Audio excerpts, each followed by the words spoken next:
एक अंतरिक्ष यान टाइटन की ओर बढ़ रहा है, मानवता के लिए अहम कार्गो लेने। लेकिन गंतव्य पर पहुंचकर चालक दल पिछले मिशन की रहस्यमय मौत का सामना करता है और समझने की कोशिश करता है कि असल में क्या हुआ था। 2015 में पृथ्वी के वैज्ञानिकों ने मानव भ्रूण को संशोधित करने में सफलता पाई। 5 साल बाद ये बदलाव व्यावसायिक रूप से उपलब्ध हो गए। ऐसे बच्चे उन्नत बुद्धिमत्ता और पूर्ण रूप रंग के साथ होते हैं। 2028 में आनुवंशिक रूप से संशोधित लोगों की पहली पीढ़ी बड़ी हो जाती है। इस विधि को विकसित करने वाली कंपनी का नाम ग्लेन क्रेस्ट लैब्स है। 10 साल बाद बिगड़ती जलवायु के कारण जीसी टेलियोस अंतरिक्ष उड़ान शुरू करता है। टाइटन के पास पहुंचते ही चालक दल स्टेसिस से बाहर आता है और पृथ्वी से संदेश पाता है। उड़ान निदेशक नॉर्डम उम्मीद करते हैं कि वे मिशन को सही से संभालेंगे और बाद में संपर्क करेंगे।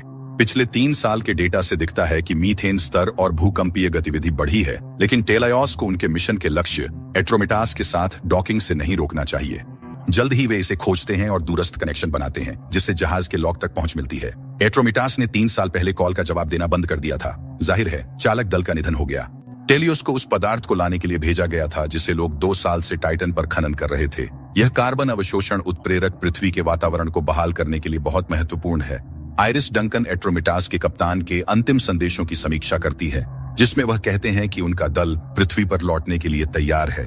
बटर ओनरसन नाराजगी जताते हैं, कहते हैं कि इन मूर्खों की गलतियों को सुधारने के लिए जीसी को भेजना हास्यास्पद है। हालांकि बाकी लोग सहमत नहीं होते।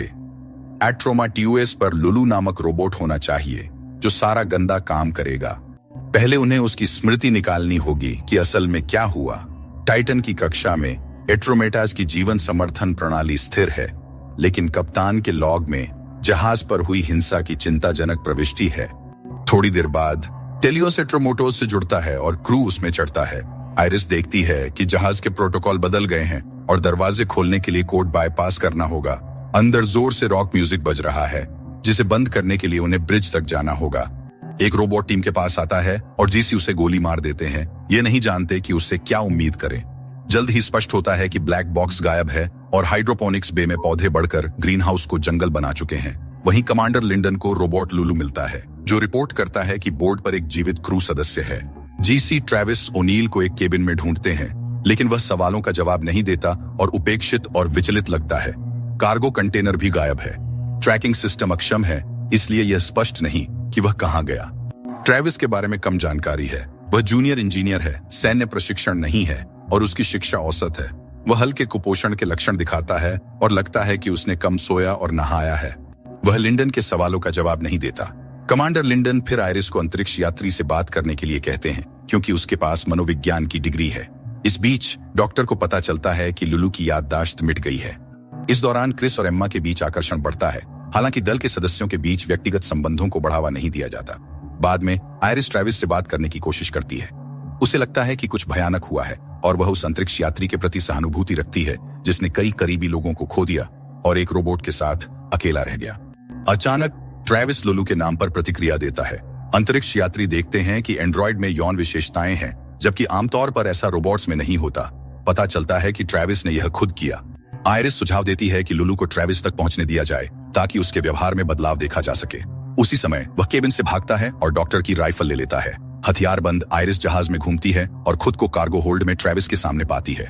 लिंडन मदद के लिए आता है और ट्रेविस को याद दिलाता है कि राइफल फिंगरप्रिंट के प्रति प्रतिक्रिया करती है, इसलिए वह इसे चला नहीं सकेगा। इस बीच एम्मा और क्रिस जहाज के डेटाबेस में फाइलें खोजते हैं जो लड़ाकू रोबोटों की हिंसक लड़ाइयां दिखाती हैं। क्रिस कहता है कि साधारण मनुष्यों में अब भी क्रूरता की आदिम प्यास होती है, इसीलिए चालक दल का पागल होना आश्चर्यजनक नहीं। बाद में आइरिस को कार्गो होल्ड की दीवारों पर चित्र याद आते हैं और उसे समझ आता है कि ट्रेविस चाहता था कि वह उन पर ध्यान दे।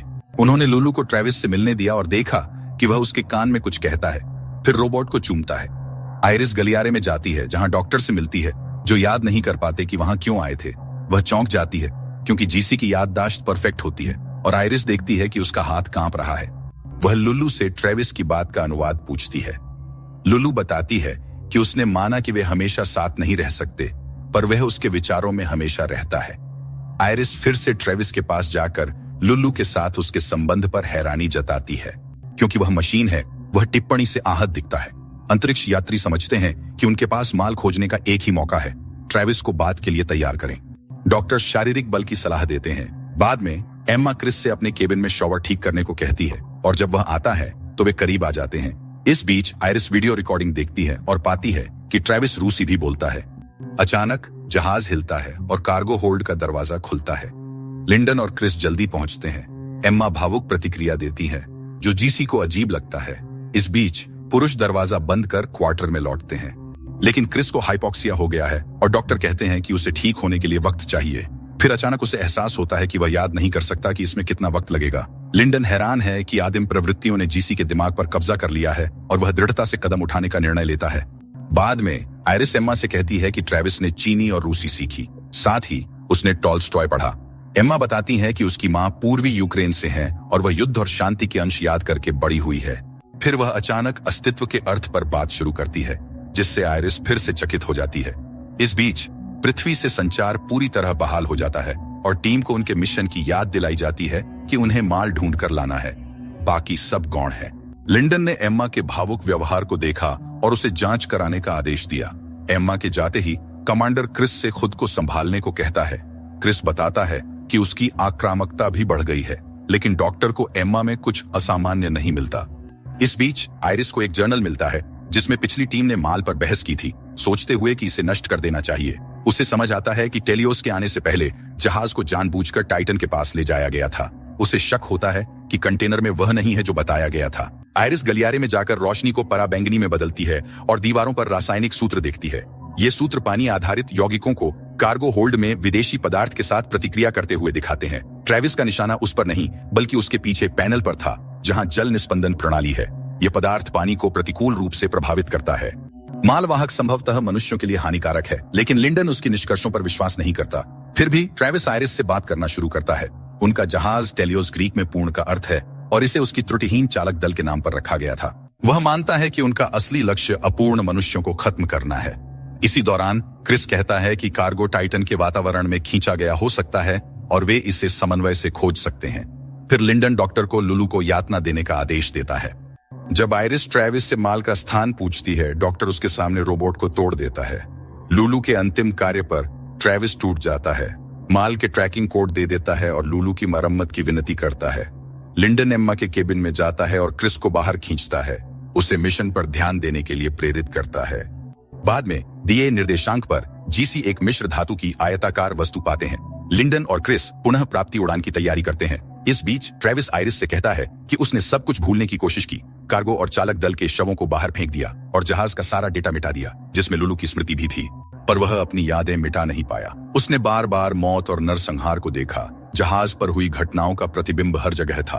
उस समय वे घर लौटने का जश्न मना रहे थे। अचानक एक अंतरिक्ष यात्री का दम घुटने लगा। पता चला कि टाइटन से निकाले गए पदार्थ की एक बूंद ने पानी को जहरीला बना दिया था।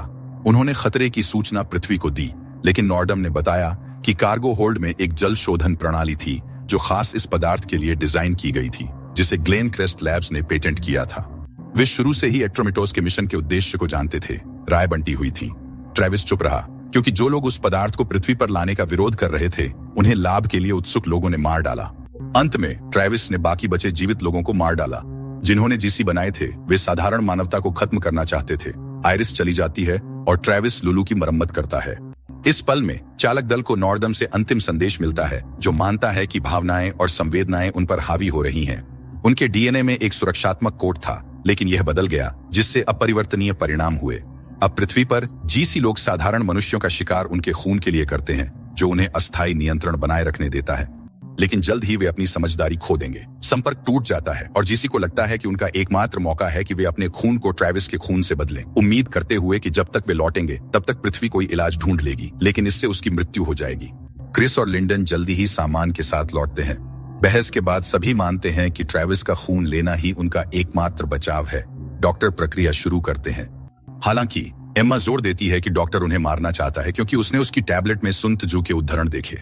आयरिस को समझ आता है कि क्रू को ट्रेविस नहीं, लुलू ने मारा। जीसी मेडिकल बे की ओर दौड़ते हैं, तभी रोबोट डॉक्टर को मार देता है। शरीर मिलने पर जीसी जहाज की तलाशी लेते हैं। एक गलियारे में एम्मा अचानक क्रिस से प्यार जताती है।